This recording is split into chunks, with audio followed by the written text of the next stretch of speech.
Teksnya itu berkata apa? Kalau umat Kristiani membutuhkan sesuatu untuk kebutuhan agama mereka atau ingin merenovasi gereja-gereja mereka, hendaklah mereka dibantu bukan berupa hutang, tapi pemberian. Nabi Muhammad.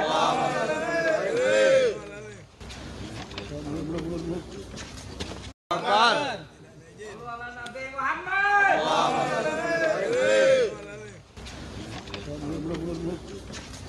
Gantian.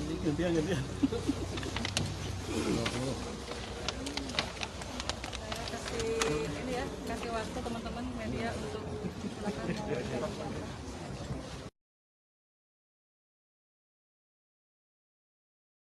satu, di dalam Islam tidak ada satupun ajaran yang membolehkan kita melarang umat beragama lain mendirikan rumah ibadah. Nggak ada satupun.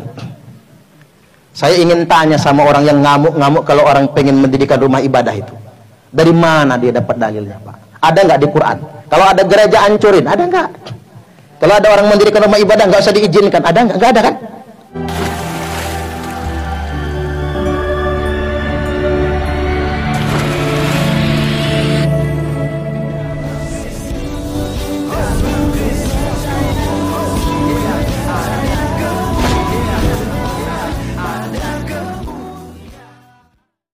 Salam Elechem Bisem Yeshua Hamasiah. Salam damai sejahtera di dalam nama Tuhan Yesus Kristus untuk kita semua.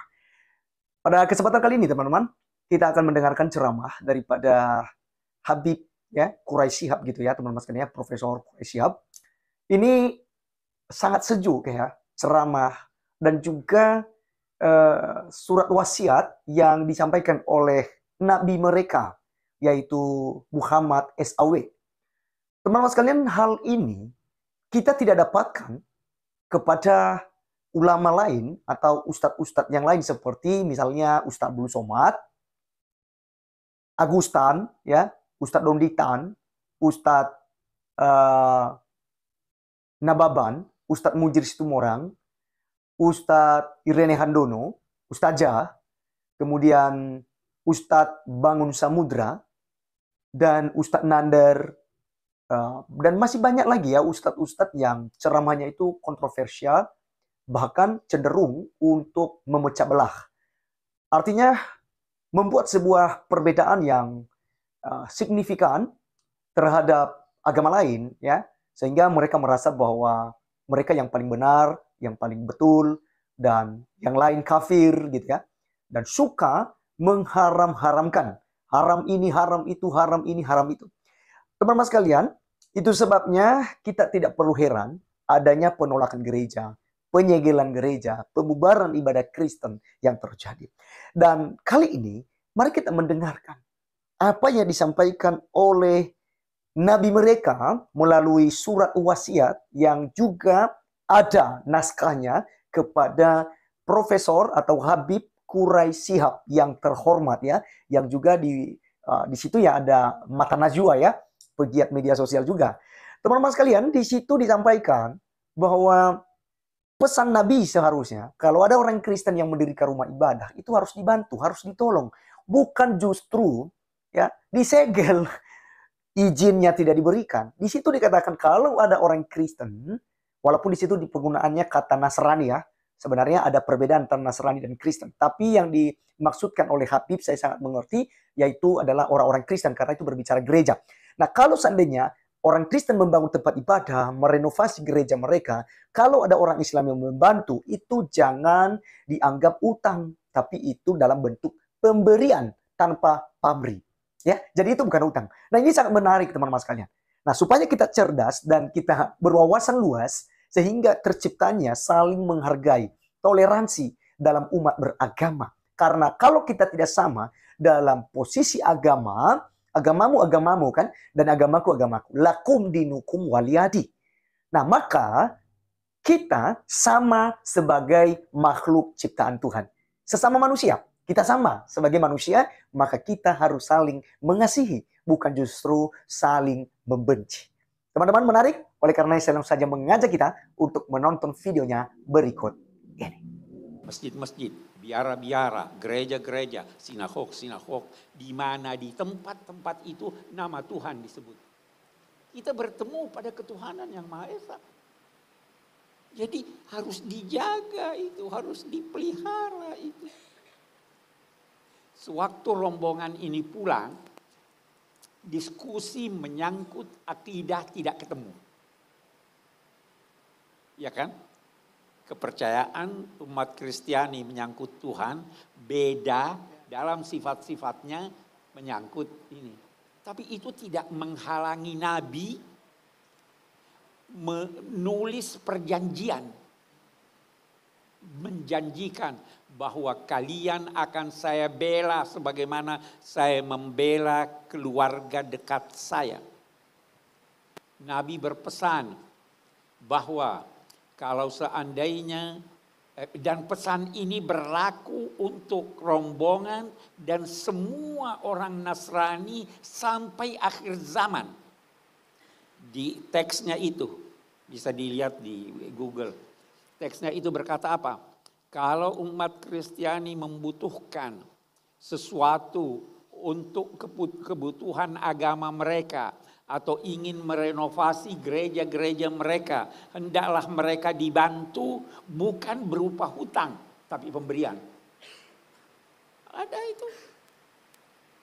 Kalau seandainya ada seorang Muslim yang ingin menikahi seorang wanita Nasrania, maka dia boleh menikahinya dengan syarat tidak memaksanya dan dengan syarat harus seizin keluarganya.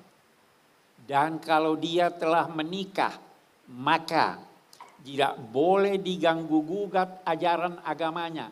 Dia dipersilahkan untuk melaksanakan ajaran agamanya. Itu yang diajarkan Nabi. Sampai akhir zaman, Bi. Sampai akhir zaman, sampai sekarang dan yang akan datang. Abi membawa itu teksnya tadi Nalia. Ada bawa teksnya ya. Perjanjian. Ini naskah janji Rasulullah Muhammad SAW dengan penganut agama Kristen. Perjanjian Najran ini disebut. Ini agak panjang teman-teman. Mana yang penting Abigo? Yang penting ini tadi sebagian. Ya. Buat para penganut agama Nasrani, bila mereka memerlukan sesuatu untuk perbaikan tempat ibadah mereka atau satu kepentingan mereka dan agama mereka, bila mereka membutuhkan bantuan dari kaum muslimin, maka hendaklah mereka dibantu dan bantuan itu bukan merupakan hutang yang dibebankan kepada mereka, tetapi dukungan kepada mereka dan anugerah dari Allah dan Rasulnya buat mereka. Tidak boleh seorang Nasrani dipaksa untuk memeluk agama Islam.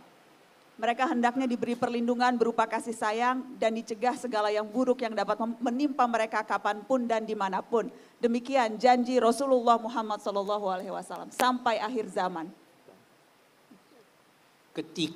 Di suatu ketika ada penguasa Muslim yang membangun masjid, dia ingin perluas. Di sampingnya ada gereja. Sang penguasa ambil tanah gereja itu dia bangun untuk memperluas masjid. Pada masa Umar ibnu Abdul Aziz, orang-orang Nasrani keberatan. Beliau memerintahkan, kembalikan tanah itu untuk dibangun kembali gereja. Itu 1500 tahun yang lalu. Jadi hubungan itu akrab, sangat akrab. Kita belum bicara bagaimana waktu kaum muslimin tertindas. Mereka minta perlindungan kemana? Ke Ethiopia, ke Habasyah. Dilindungi oleh penguasa Kristen. Kita belum berbicara tentang, karena begini, saya tidak mau panjang-panjang. Agama itu, semua agama mengajarkan persaudaraan sekemanusiaan. Semua agama. Sayyidina Ali berkata, jika engkau bertemu seseorang, maka kalau dia bukan saudaramu seagama, dia adalah saudaramu sekemanusiaan. Kita sama-sama manusia. Allah berfirman,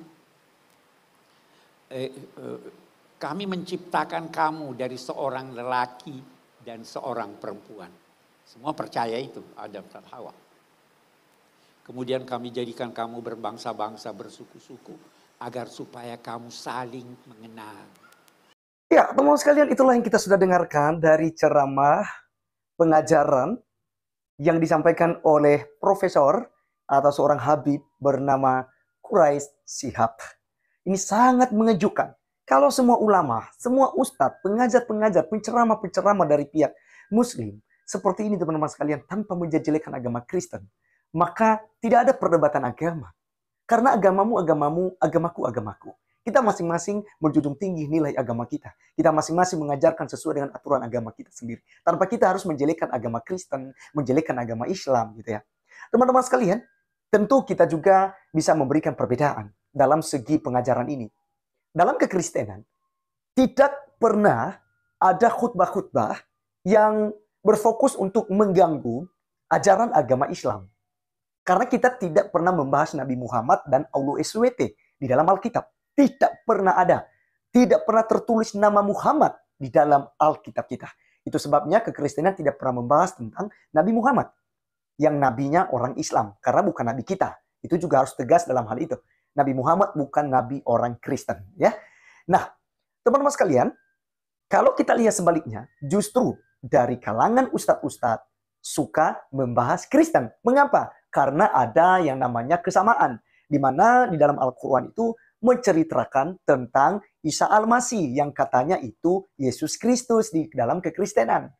Ya, hanya saja kita sebagai orang Kristen tidak terima apa yang diceritakan di dalam Al-Quran. Contoh, seperti Yesus di dalam Alkitab itu adalah Tuhan dan mati di salib, bangkit pada hari yang ketiga, barulah naik ke sorga. Dan berjanji akan datang di hari kiamat. Ya, di hari terakhir dia nanti akan datang untuk menjemput orang-orang Kristen. Tetapi di dalam Islam itu berbeda.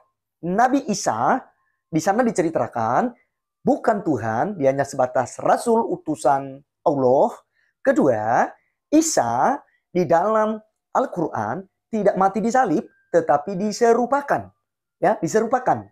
Dan ketika Nabi Isa datang di akhir zaman, itu mematahkan salib, membunuh babi-babi. Ya, itu dia. Jadi berbeda. Dari segi latar belakang juga kehidupan daripada Isa itu berbeda. Isa dalam Al-Quran, orang tuanya adalah Maryam, saudara Harun dan Musa. Sementara di Kristen tidaklah demikian. Karena zaman Tuhan Yesus dengan zaman Musa dan Harun ada kurang lebih 1.500 tahun jaraknya. Maka berbeda antara Yesus Kristus dengan Nabi Isa yang ada di Al-Quran. Jadi wajar saja kalau dari Islam itu sering membahas kekristenan. Nah, yang salahnya adalah menjelek-jelekan. Yang mengutip ayat-ayat Alkitab lalu ditafsirkan sembarangan, dijelek-jelekanlah. Ya, seperti yang dilakukan oleh para mu'alaf dan juga beberapa ustadz-ustadz yang notabene-nya Islam dari kecil sampai mereka menjadi seorang ulama ataupun haji atau ustadz gitu ya. Nah, teman-teman sekalian, sebelum kita melanjutkan, nanti kita juga akan tonton apa yang disampaikan oleh salah seorang ulama lagi ya, Ustadz Supratman ya, mengenai penolakan gereja yang dilakukan oleh bupati gitu ya, segel gereja, demo gereja, bubarkan ibadah Kristen ya, seperti yang terjadi. Juga dia nggak setuju ya. Nanti kita akan nonton. Tapi dalam hal ini kita dulu belajar satu bagian firman Tuhan, yaitu di dalam Matius pasal 5 ayat yang ke-46 dan sampai 48. Firman Tuhan berkata begini. Apabila kamu mengasihi orang yang mengasihi kamu, apakah upahmu? Bukankah pemungut cukai juga berbuat demikian? Dan apabila kamu hanya memberi salam kepada saudara-saudaramu saja, apakah lebihnya daripada perbuatan orang lain? Bukankah orang yang tidak mengenal Allah pun berbuat demikian? Karena itu haruslah kamu sempurna, sama seperti Bapamu yang di surga adalah sempurna. Maknanya teman-teman sekalian, kalau kita hanya bisa mengasihi sesama kita Kristen, apakah upah kita? Bukankah orang yang tidak mengenal Tuhan juga melakukan hal yang sama? Para penjahat, pembunuh, ya, orang-orang yang tidak berbuat baik juga mengasihi orang yang sama dengan dia, mengasihi keluarganya, mengasihi kerabatnya, sudah pasti. Jadi kita tidak punya upah. Apakah upahmu jika kamu yang memberikan salam kepada saudara-saudaramu saja? Apa untungmu? Apa kelebihan kita? Tidak ada sama sekali. Tapi yang dianjurkan di sini, kasihilah musuhmu seperti dirimu sendiri. Kasihilah musuhmu, berdoalah bagi mereka yang menganiaya kamu. Itulah perintahnya teman-teman sekalian. Di dalam ayat yang ke-44. Tetapi aku berkata kepadamu, kasihilah musuhmu dan berdoalah bagi mereka yang menganiaya kamu. Matius 5 ayat 44. Maka teman-teman sekalian, kita tidak boleh hanya mengasihi sesama kita saja seperti satu agama dengan kita, satu suku dengan kita, satu warna kulit dengan kita. Nggak boleh, karena kita tidak punya upah di situ. Tapi kita harus bisa mengasihi orang yang berbeda dengan kita. Berbeda agama, berbeda warna kulit, berbeda rambut kita, berbeda adat istiadat budaya kita, dan yang lain-lain. Kita harus bisa mengasihi mereka seperti kita mengasihi diri kita sendiri dan mengasihi keluarga kita dan kerabat kita, orang-orang dekat dengan kita. Maka akan tercipta suasana yang indah cemerlang. Tidak ada lagi saling bunuh-bunuh, tidak ada saling membenci, tidak ada saling menyindir-nyindir, tidak ada saling menyakiti. Kenapa? Karena kita bisa menjunjung tinggi nilai kasih. Saya sependapat dengan apa yang disampaikan oleh Habib, Quraisy Shihab ini, bahwa semua agama mengajarkan untuk mengasihi.